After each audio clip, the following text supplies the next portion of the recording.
Call center, pahingin namang mainit. Naubusan ako ng mainit sa amin. Ko po, Rude. Para ka na si Doris eh. Mak, Sabi mo yan, hindi yung mainit. Kung naman order na rin. Ari naman yung napakamura lang. saan ka ganapin din ito? Ayan, sa GNC shop. GNC? Mm-mm. Mausisahan mo sa isang araw, meron na din ako nito.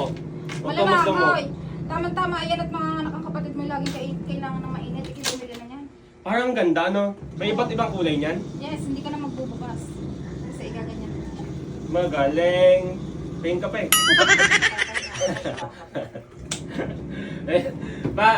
Guys, Huwag na.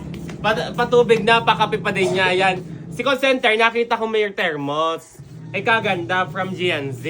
Ngayon, no-order na din ako na red. Ang thermos lamang iisa, ay lagi nauubusan ng laman. Kaya ako nakihingi na din ng thermos. Pwedeng malamig na tubig, pwede ding mainit na tubig. Ayan o, dipindot siya. Paano siya nilalagyan ng tubig? Ayan ah. Wow! Ang ganda oh. Yan.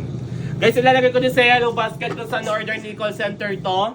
Itong GNC thermos, napakaganda. Talagang pwedeng pang matagalang gamitin. Easy basic lang gamitin. Yan.